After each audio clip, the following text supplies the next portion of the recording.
오늘 우리에게 주신 하나님의 말씀은 다니엘서 8장입니다. 오늘도 지난 시간에 했었던 곳과 연관이 깊이 됩니다. 특히 이 8장에 들어가면서 안티오크 4세에 관련된 여러 가지 중심 사건들이 7장부터 12장 전체에 나누어서 흩뿌려져 있습니다. 중복되는 것도 사실 많습니다. 그래서 이 모든 것들을 오늘 천천히 하나씩 살펴보도록 하겠습니다. 제1부입니다. 제목을 다 함께 읽어보겠습니다. 강가의 네 뿔과 제사를 폐하는 작은 뿔과 뿔들을 심판하시는 영원한 하나님의 나라. 안티오쿠스 4세 역사적 배경 마카비 요세푸스 대조. 아멘. 성경에 나와 있는 짤막한 이 다니엘서의 본문들이 사실은 대조할 만한 자료들이 의외로 많습니다. 특히 요세푸스 기록물들, 특별히 그 중에서 고대사라든지 전쟁사 같은데 상당히 많이 기록이 되어 있습니다. 또 천주교에서 외경으로 들어가 있는 마카비서, 상하서가 오늘 읽고 있는 이 다니엘서의 배경이 매우 자세하게 기록이 되어 있습니다. 그런 것들을 하나씩 보도록 하겠습니다. 제가 지난 시간에 이야기했던 것처럼 7장은 7장부터 12장까지 나와 있는 많은 이야기들의 뼈대와 같은 것이라고 말씀을 드렸습니다. 또 여러 가지 역사적 사건들을 신화해서 그렇게 암호처럼 우리에게 전달해 준다고 하였습니다. 이제는 거꾸로 신화적 이야기인 것 같지만 그 안에서 구체적인 역사를 살펴보면서 하나님의 말씀은 이처럼 언제든지 우리 삶에 깊이 개입되어 있는 실제적인 사건이라는 것을 다시 한번 확인하게 될 것입니다. 참조로 8장 구조는 왕대일 교수님의 묵시문학 연구 다니엘서 연구라는 그 책에 있는 구조를 그대로 실어놨습니다. 참조를 하시기 바랍니다. 물론 내용을 읽다 보면 여태까지 했었던 것처럼 크게 둘로 나누면 환상이 나오게 되고 뒷부분에 대한 그 환상에 대한 해석이 나오게 됩니다. 물론 그 크게 나눴을 때 둘이고 예를 들어서 배경이 되는 서론격에 해당하는 것도 있고요. 다 하고 나서 부탁하는 당부의 말씀도 나오게 됩니다. 자세한 거는 굳이 지금 할 필요는 없을 것 같고 전체적으로는 환상과 환상에 대한 해석으로 이해하시면 될 듯합니다. 우리가 잘은 몰라도 환상의 내용을 보면 예를 들어서 뿔 얘기도 나고 수염소 나오고 이런 사실 우리 한국 사람들에게는 익숙지 않은 현대 사회에서는 익숙지 않은 양과 염소 같은 이야기들이 등장하다 보니까 조금 설명이 필요합니다. 어쨌든 간에 이 다니엘서의 주된 관심사, 어떻게 보면 주제라고도 할 수 있고 이 다니엘서를 쓴 목적이라고도 할 수 있습니다. 저 같은 경우에는 다니엘서의 주제는 12장 맨 끝에 있는 말씀을 꼽았습니다. 그러나 학자들의 대부분은 사실은 12장 맨 끝에 있는 말씀을 꼽기보다도 이처럼 하나님의 지혜롭고 경건하고 신실한 거룩한 백성, 성도들이 마주치고 있는 적그리스도 현실 세상에 대한 예수 그리스도 영원한 메시아의 하나님 나라에서 어떻게 신앙을 지키고 살아내는지 이것이 사실 주제이기도 하고 목적이기도 합니다. 그래서 환상에 집중하기보다는 여러 가지 현실 가운데서, 고난 가운데서 참된 지혜로운 신앙인의 메시지에 보다 집중한 게 존 웨슬리 감리교 창시자 목사님이셨습니다.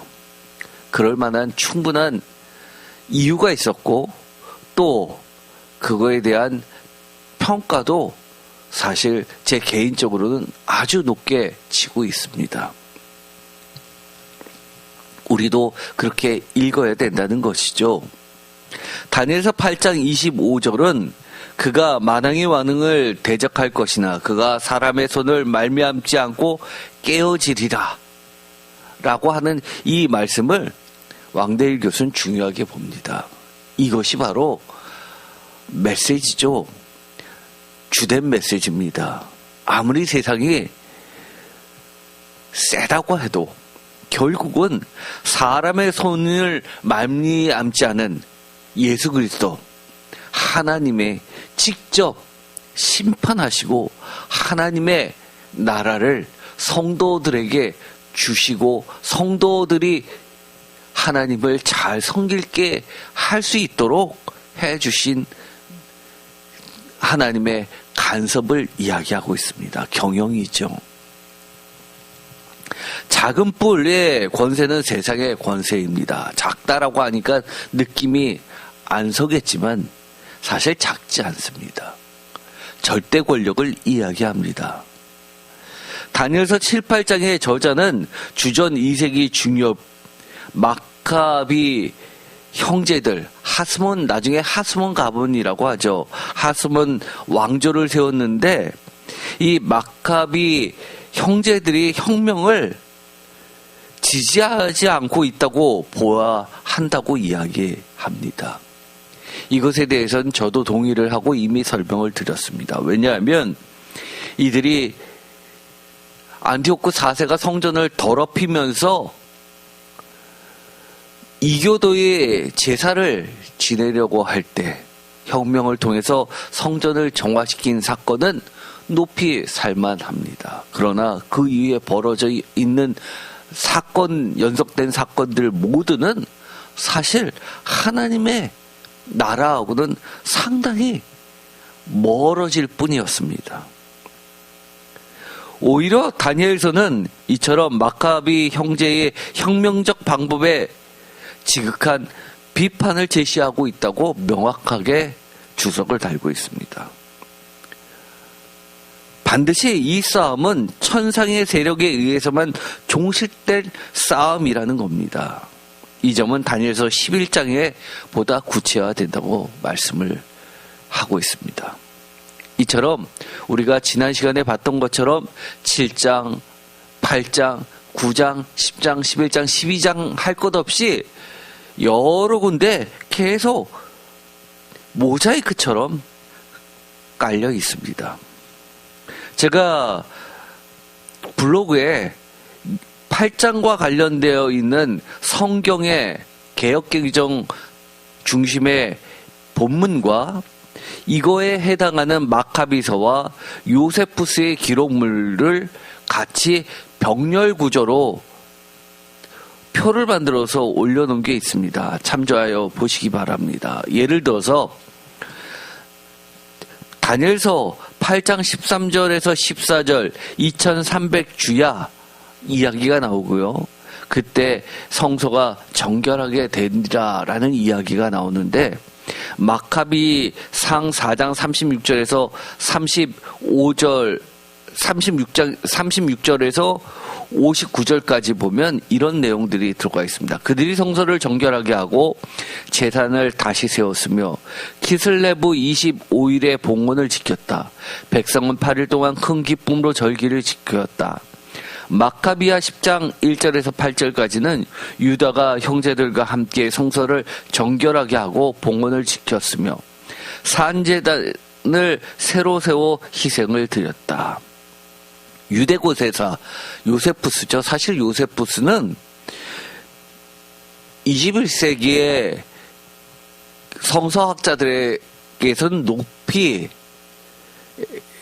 여겨지지만 그 기여도를 높이 치지만 사실 이스라엘 사람들은 이 요세푸스 하면 치를 떱니다.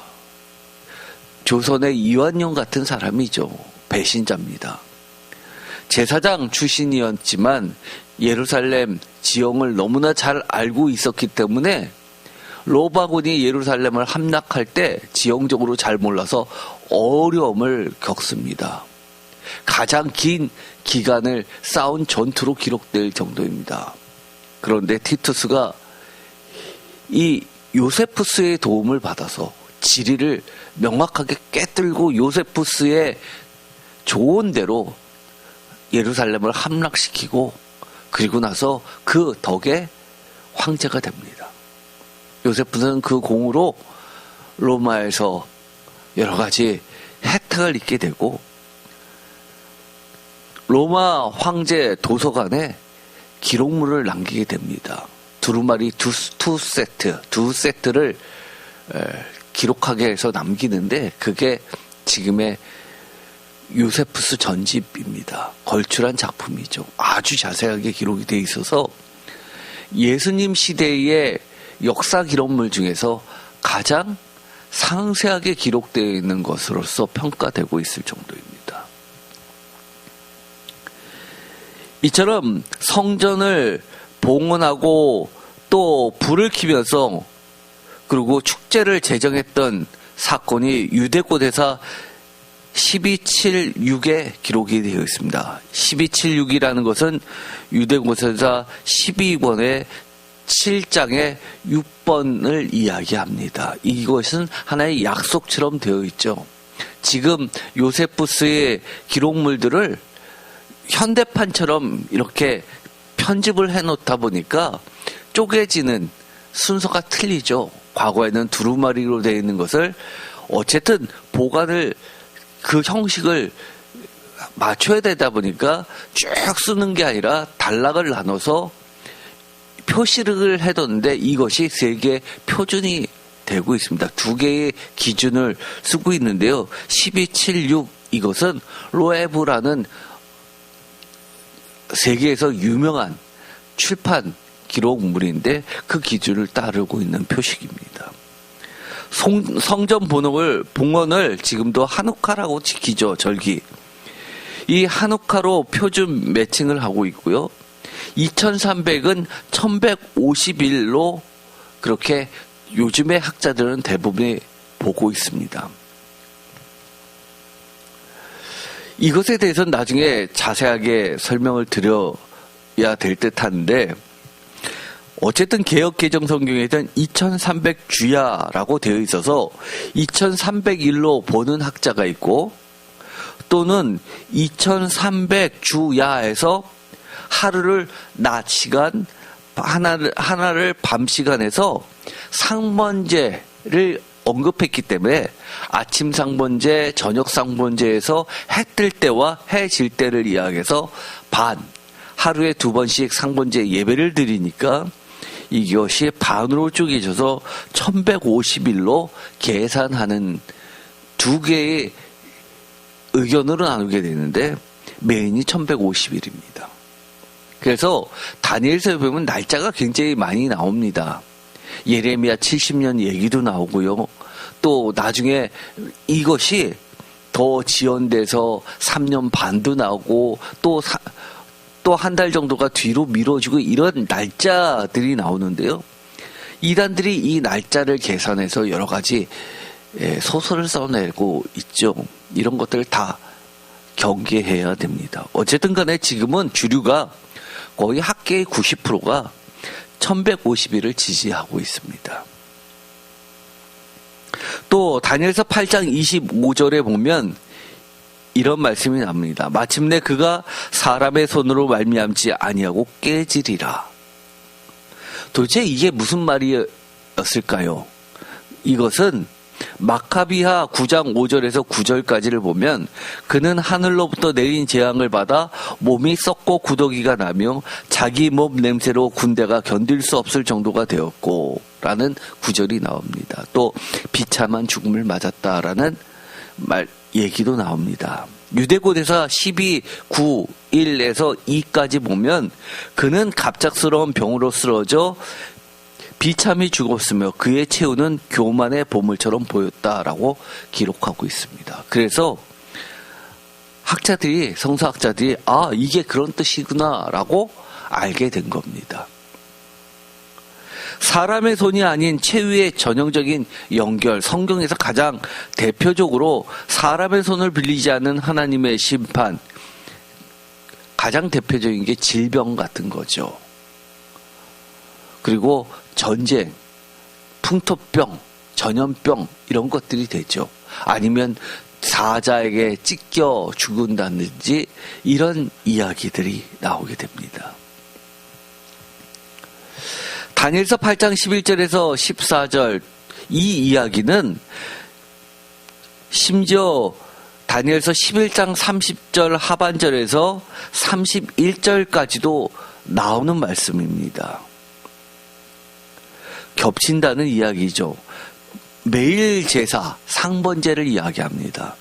매일 드리는 제사, 상번제를 폐하는 이야기가 나오고 참란한 것을 제단에 올리는 이야기가 나옵니다. 이것은 제우스 신상을 가지고 와서 예루살렘 성전에 세우고 또 돼지피로 제단을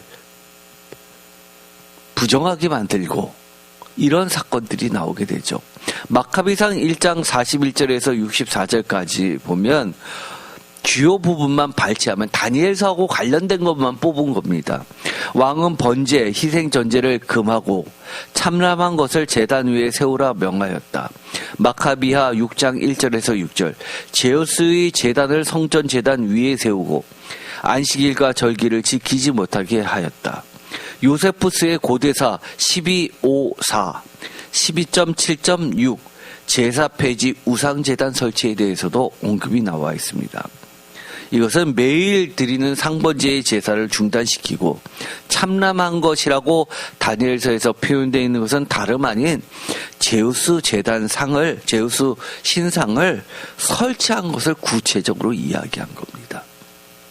다니엘서 8장 14절에 성전 정화 봉헌에 대해서는 마카비상 4장 36절에서 59절까지를 보면 된다고 말씀을 드렸습니다. 마카비야 10장 1절에서 8절까지도 나와 있죠. 성전을 정결하게 하고 제단을 새로 세우고 봉헌을 지켰다. 요세푸스 고대사 12.7.6에도 나와 있습니다. 하누카에 대한 기록이 나와 있습니다. 2300 주야라는 것은 저녁과 아침의 종결점 후보로서 이야기를 합니다. 후보라고 하는 이야기는 학자들의 견해가 여럿이다 보니까 그렇게 표현했지만 지금은 90% 이상이 주야로 나눠서 1150일을 이야기합니다. 또 다니엘서 8장 25절에는 안티오크의 최후에 대해서 나와 있는 것을 다시 말씀을 드립니다. 이것은 사람의 손을 앓지 않았다는 하나님의 심판을 이야기한다고 말씀을 드렸습니다. 또 다니엘서 12장 21절에 보면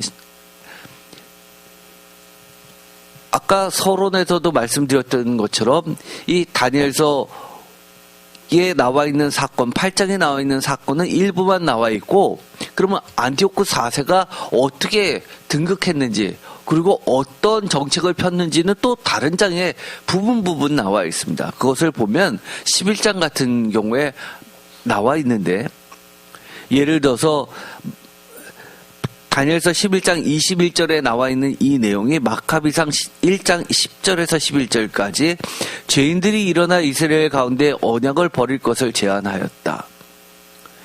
그때 셀루코스 왕의 뒤를 이어 안티오쿠스 에피파네스가 일어났다. 요세푸스 유대고대사 12.5.1 안티오쿠스는 정당한 계승자라기보다 책략으로서 왕자를 차지하였다. 다니엘서에서 멸시받는 왕이라고 이야기하는 것은 정통성이 없는 안티오쿠스 4세가 왕이 되었다는 것을 이야기했는데 이것을 구체적으로 계승자라기보다는 속임수 또는 책략으로서 기만적인 방법으로서 왕자를 차지한 것을 이야기하는 겁니다.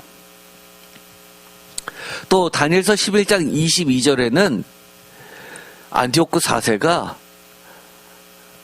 여러 가지 하스몬 왕조의 지도자들을 회유시키고 또 여러 가지 대제사장을 축출시킨 사건이 나오게 됩니다. 마카비야 4장 7절에서 10절, 야손이 뇌물을 주고 대제사장 직분을 얻었다. 그리고 오니아스는 쫓겨나니라 라고 되어 있습니다. 원래 오니아스가 대제사장인데 야손이 돈을 주고 사서 대제사장이 되는 사건입니다. 요세푸스 고대사 12.5.1에서 3번까지 오니아스 3세의 해임과 암살 관련 서술이 되어 있습니다. 이처럼 하스몬 왕조는 언약 지도자라고 하면 대제사장을 이야기하는데 얼마나 종교가 썩고 타락하고 이것처럼 돈을 가지고 사고 팔 수 있는 그런 것으로 전락해버렸는지를 보여주는 사건입니다. 그리고 다니엘서 11장 23절에서 24절까지는 속임수에 대한 이야기가 나옵니다. 마카비상 1장 30절에서 32절, 군대가 예루살렘에 들어 닥쳐 기만으로 성읍을 덮쳤다. 원래 정복하는 건 기만이 아니죠. 그런데 기만이라고 다니엘서에 보면 속임수라는 말을 굳이 왜 썼을까? 그냥 침략했다 이러면 될 텐데 왜 속임수라고 썼을까? 기만으로 성읍을 덮쳤다라고 하는 것은 성읍을 덮치기 이전에 먼저 회유책을 썼습니다. 평화를 위장해서 평화롭게 이런 것을 약정을 맺어서 하는 것처럼 모습을 보이고 나서는 그리고 나서 급습해버립니다. 요세푸스 고대사 12.5.5에서 6까지 보면 재정, 적립품, 배분, 친헬라파 파벌을 육성시키는 이야기가 나옵니다. 그래서 이런 안티오쿠스 4세의 통치술이 얼마나 이스라엘 지도자들을 혼란에 빠뜨리게 했는지를 보여줍니다. 이스라엘 지도자들은 이처럼 권력에 붙어서 한몫을 차지하려고 하는 집단들이 결국은 예루살렘 성전을 차지했던 겁니다. 그래서 요세푸스의 기록물을 보면 예수님께서 예루살렘 성전에 들어오셔서 성전을 정화하면서 하셨던 말씀이 그대로 기록되어 있습니다. 강도들의 소굴이라는 이야기 아시죠? 많은 학자들이 그 표현에 대해서 처음에는 매우 의아해했습니다. 왜 강도들의 소굴이라고 이야기했을까? 요세푸스 기록물을 보니까 로마의 입장에서 봤을 때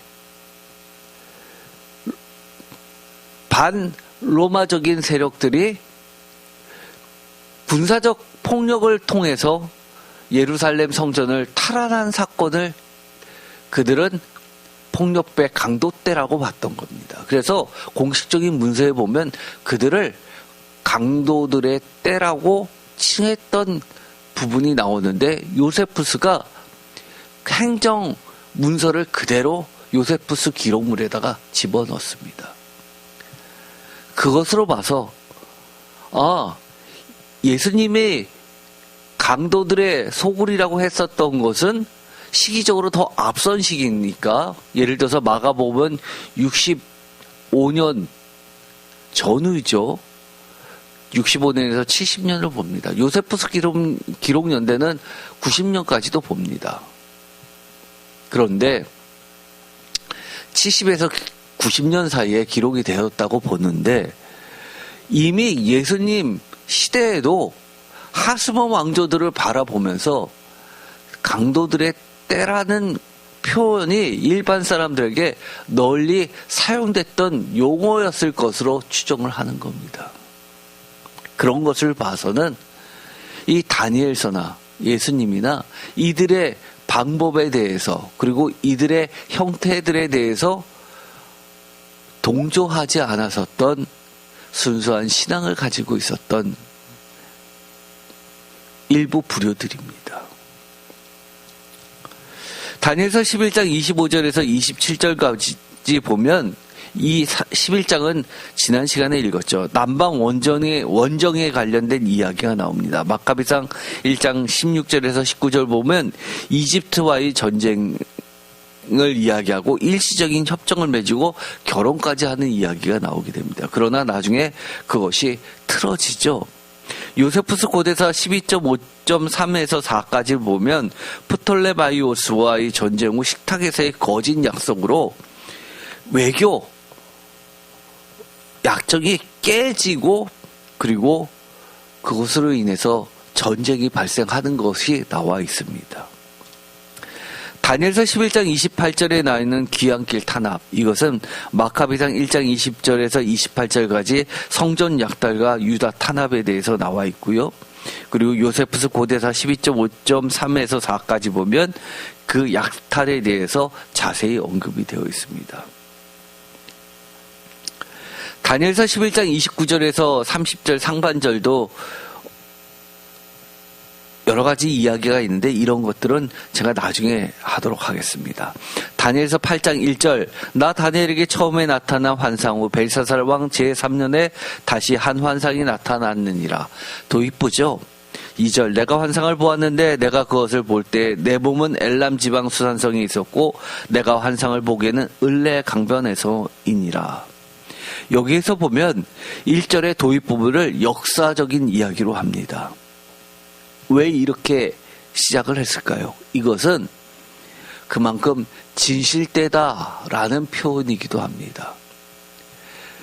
그래서 복음서를 보면 예를 들어서 마가복음 순서가 마태복음, 누가복음, 요한복음의 순서인데 어떤 동일한 사건이 확대돼서 마가복음과 마태복음과 누가복음과 요한복음으로 갈수록 장소도 구체화되고 사람의 이름도 실명으로, 처음에는 익명이었다가 실명으로 거론되는 것들이 나오게 되는데 그 이야기는 그만큼 이 사건은 진실되고 확실하다는 것을 표현하는 방식이기도 합니다. 2절에 보면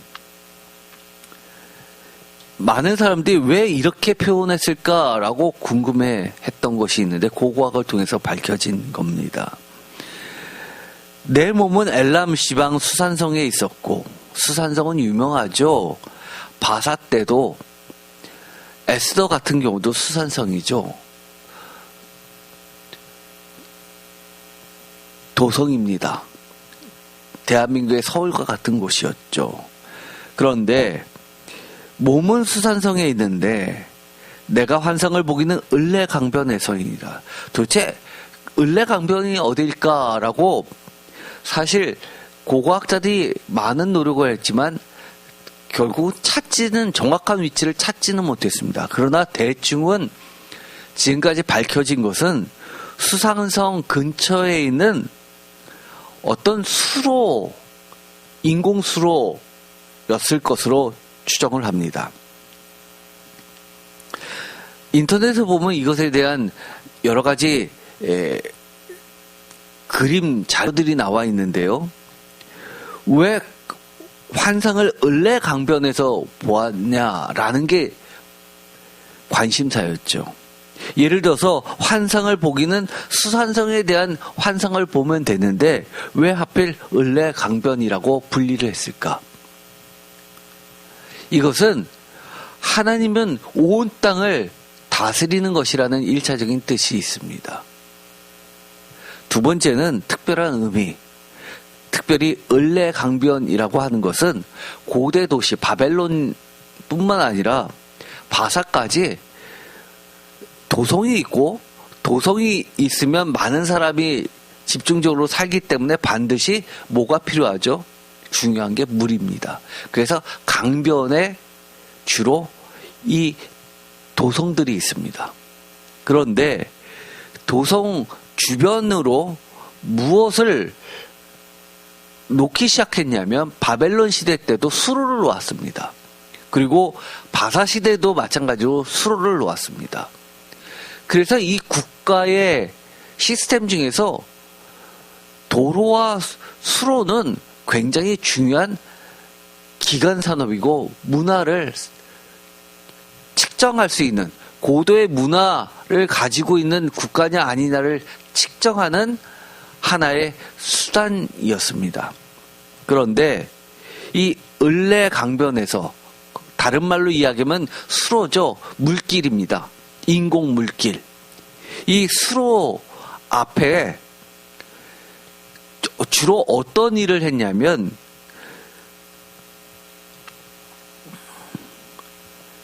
이처럼 여러 지방의 제국들, 예를 들어서 피지배국들이 전부 도성으로 와서 조공을 마칠 때 외교단을 파견을 하죠. 유대에서도 파견하고 이런 파견을 할 때 왕이 어디서 행사를 주로 했냐 하면 이 을레 강변에서 주로 행사를 했다는 겁니다. 즉 모든 외교관들이 이 을레 강변 수로 시스템을 보고 이 도시가 얼마나 탄탄하게 지어져 있고 제국의 힘이 얼마나 막강한지를 보고 놀라고 찬양하게 만들었던 장소가 바로 을레 강변이었을 것으로 추정합니다. 그런데 환상을 여기서 본다는 게 무엇일까요? 그곳에서 하나님의 심판이 있을 것이라는 경고이기도 합니다. 너희들은 이곳을 온 세상의 자랑거리처럼 내놓고 있지만 여기서 하나님은 모든 전 세계의 피지배국들이 바라보는 데서 처참하게 하나님의 심판을 받을 것이다 라는 이야기를 하는 겁니다. 너희들이 가장 좋아하는 무대 위에서 하나님은 직접 심판하시겠다라는 표현이라는 뜻입니다. 다니엘서 8장 3절 내가 눈을 들어본즉 강가에 두 뿔 가진 순양이 섰는데 그 두 뿔이 다 길었으며 그중 한 뿔은 다른 뿔보다 길었고 그 긴 것은 나중에 난 것이었더라. 순양, 순념소 이것은 고대 근동 사회에서 왕권을 이야기합니다. 예를 들어서 에스겔서에 보면 순념소 이야기가 나오죠. 순념소를 섬기는 이야기가 나옵니다. 왕권을 이야기합니다. 양, 이것도 왕권을 이야기합니다. 그래서 목자라고 했을 때는 대표적으로 하나님을 목자라고 표현하고 예수님도 선한 목자라고 표현하듯이 목자는 왕을 이야기합니다. 그런데 강가에 두 뿔 가진 순양이 있는데 그 뿔이 다 길었으며 그중 한 뿔은 다른 뿔보다 길었고 그 긴 것은 나중에 난 것이다 라는 것은 두 뿔, 메대와 바사가 가진 순양인데 사실은 이 메대와 바사는 메대도 도시국가고 바사도 도시국가에서 출발한 페르시아 제국이 되었죠. 그런데 이 메대가 바사 쪽에 연합하면서 바벨론을 침공합니다. 원래는 이 메대는 바벨론에 속해 있었던 겁니다. 바벨론과 초기에 연합해서 바벨론의 하나의 용병처럼 활동했던 게 메대인데 이 메대가 바사 쪽에 붙었던 겁니다. 그런데 이 메대와 바사 중에서 짧은 뿔은 메대 그리고 긴 뿔은 바사라고 표현하고 긴 것이 더 오랜 역사를 가지고 권력도 큼을 이야기합니다. 4절 내가 본즉 그 순양이 서쪽과 북쪽과 남쪽을 향하여 받으나 그것을 당할 짐승이 하나도 없고 그 손에서 구할 자가 없으므로 그것이 원하는 대로 행하고 강하여졌더라. 그 순양이 서쪽과 북쪽과 남쪽을 향하여 받으나 들이받는데 서쪽 왼쪽이죠. 북쪽 위쪽이죠. 남쪽 아래쪽이죠. 그렇다는 이야기는 오른쪽 동쪽에서 왔다는 겁니다. 확실히 바벨론 입장에서는 메대와 페르시아임을 알 수 있죠. 반대로 그러면 서쪽에서 왔다라고 하는 것은 뭘까요? 지중해 쪽을 얘기하죠. 헬라를 이야기하고 로마를 이야기합니다. 여기서 보면 순양 순면서 이야기가 나오는데 제가 블로그에다가도 순양 순면서의 상징에 대해서 학자별로 어떻게 보고 있는지를 올려놨습니다. 전통적으로는 메대와 바사 두 제국을 이야기하죠. 그런데 이것이 거의 수렴되고 있는 의견입니다. 나머지 것들도 제가 여기에 올려놨으니까 참조하시기 바랍니다. 그렇게 크게 다르지는 않습니다. 몇 개 소수 의견들이 있는데 그것은 여러분들이 이 표를 보면서 보시면 될 듯합니다. 그리고 2300 주야도 제가 아까 설명드렸던 1151로 보시면 될 듯합니다. 그리고 각각에 대해서 해석하는 학자들도 제가 올려놨으니까 그것도 참조해 보시면 도움이 될 듯합니다. 예를 들어서 칼빈부터 시작해서 볼드윈, 영, 트램퍼롱맨, 골든게이, 존 콜린스, 몽고메리, 존 웨슬리까지도 제가 넣었습니다. 존 웨슬리도 마찬가지로 메대와 바사로 보고 있는데 넷불 이것은 마찬가지로 디아도코이라고 하는 네 제국의 왕들, 어떻게 보면 왕이라기보다도 알렉산더 밑에 있었던 네 권역의 장수들을 의미하죠. 그렇다는 이야기는 웨슬리도 지금과 같은 21세기에 해석하는 것과 거의 동일하게 해석을 했다는 겁니다. 참조하시기 바랍니다. 다니엘서 8장 5절 내가 생각할 때에 한 순념사가 서쪽에서부터 와서 온 지면에 두루 다니되 한 순념사가 어디에서 옵니까? 서쪽, 즉 지중해 쪽에서 오죠. 헬라를 이야기합니다. 땅에 닿지 와서 온 지면에 두루 다니되 땅에 닿지 아니하며 그 염소의 두 눈 사이에는 현저한 뿔이 있더라. 마치 코뿔소처럼 가운데 뿔이 현저하게 있다라고 하는데 이것은 강한 알렉산더 대왕을 이야기합니다. 그리고 6절 그것이 두 뿔 가진 순양 곧 내가 본 바 강가에 섰던 양에게 나아가 분노한 힘으로 그것에게 달려가더니 메대와 바사를 이야기하죠. 치고 헬라 제국이 잡습니다. 이 8장에서는 7장에서 있었던 것처럼 바벨론에 대한 이야기부터 하지를 않습니다. 네 제국 이야기를 하지 않고 이처럼 두 개의 이야기를 하는데 그 중에 헬라가 중심이 되고 있음을 보게 됩니다. 7절 내가 본즉 그것이 순양에게로 가까이 나가서는 더욱 성내어 그 순양을 쳐서 그 두 뿔을 꺾으나 순양에게는 그것을 대적할 힘이 없으므로 그것이 순양을 땅에 엎드려뜨리고 짓밟으나 순양은 그 손에서 벗어나게 할 자가 없었더라. 순양이 무너졌다라고 하는 것은 헬라에 의해서 알렉산더 제국에 의해서 메대와 바사, 페르시아마저 패권을 잃게 된다는 이야기입니다. 8절 순면서가 스스로 심히 강대하여 가더니 강성할 때 그 큰 뿔이 꺾이고 그 대신에 현저한 뿔 넷이 하늘 사방을 향하여 났더라. 하늘 사방을 향하여 났더라 라고 하면 과거에는 세 뿔 이야기를 했는데 이번에는 네 뿔 이야기를 하죠. 동서남북 전 세계를 이야기합니다.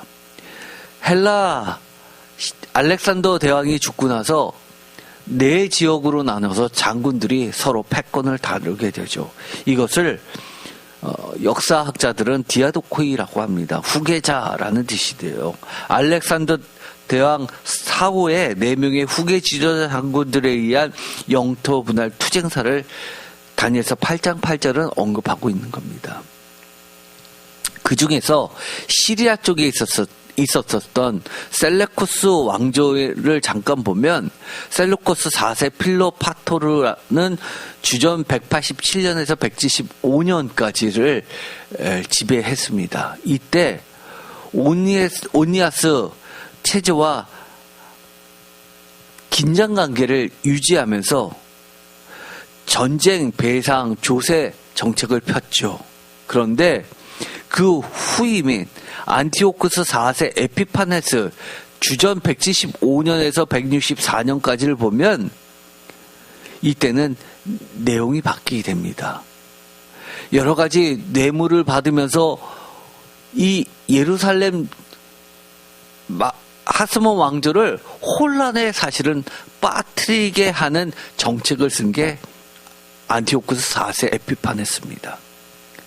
그러면서 이집트 원정을 2차례나 하게 되고 그리고 로마 계급으로 퇴각할 때까지 실질적으로 예루살렘을 지배하던 왕입니다.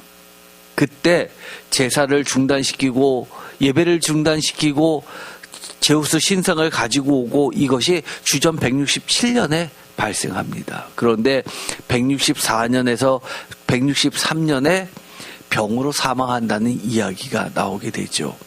그 뒤에 주전 162년에서 150년까지 데메트리오스 1세 소테르, 여기서 소테르가 구원자입니다. 자기가 이름을 뒤에 소테르를 붙입니다. 동전에 나와 있는 이야기입니다. 주조를 해서 그 뒤에 소테르를 붙이는데 예수를 그리스도, 소테르라고 기독교인들은 불렀습니다. 구원자라고 불렀죠. 왜 그랬을까요? 단순히 신앙 차원의 우리의 구원자, 구세주입니다라고 고백했을까요? 세상 권력의 대척점에 놓여 있는 겁니다. 우리가 하나님을 믿고 예수님을 믿는다는 것은 막연히 종교 생활을 하는 게 아닙니다. 현실 속에서 스스로 나는 구원자라 라고 하면서 자기를 신성화시키면서 신격화하는 모든 체제, 우상들에 대해서 철저히 배격하는 겁니다. 예수 그리스도만이 참된 구세주라고 우리는 고백하는 게 기독교인들입니다.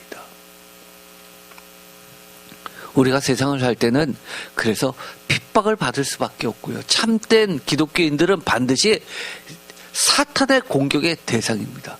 기독교인인데 참된 신앙을 하는데 늘 평안하다고요? 하나님이 그렇게 평안을 주실 수도 있죠. 그런데 지극히 정상적인 그리고 보통의 참된 신앙인은 고난이 많을 수밖에 없는 겁니다. 사탄이 그냥 안 놔두죠. 이처럼 참된 신앙인은 세상이 스스로 구원자라고 하는 것들과 즉 그들을 적그리스도야 라고 명확하게 지정하면서 싸우는 자들이기 때문입니다.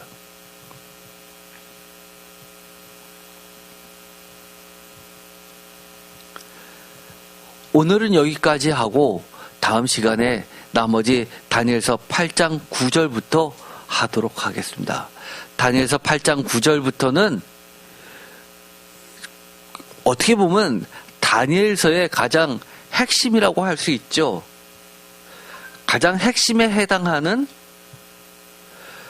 이야기가 들어가 있습니다. 그것을 보도록 하고 오늘은 여기까지 하도록 하겠습니다. 기도하고 마치겠습니다. 하나님 감사합니다. 오늘 다니엘서 8장을 하면서 마카비서와 요세푸스 기록문들을 함께 보았습니다. 성경만 보면 되는데 우리가 굳이 이런 세상에 나와 있는 기록문들을 보는 이유는 우리의 신학이 관념적이 아니기 때문이라는 겁니다. 하나님께서 원하시는 것은 하나님의 참된 백성은 참 지혜자는 구체적으로 두 발로 이 땅에 살면서 예수 그리스도처럼 적그리스도 세상에 대항하면서 그렇게 신앙을 지켜내기를 원하고 계시다는 것을 배우게 됩니다. 세상과 타협하지 않고 세상의 흐름에 휩쓸려 가지 않으면서 늘 깨어 있으면서 하나님의 말씀을 깨달으면서 하나님의 말씀대로 하나님의 뜻대로 신앙을 지켜낼 수 있도록 성령님께서 인도하여 주시옵소서. 우리들에게 참된 지혜를 주셔서 올바로 깨달을 수 있게 인도하여 주시옵소서. 예수 그리스도의 이름으로 기도드립니다. 아멘.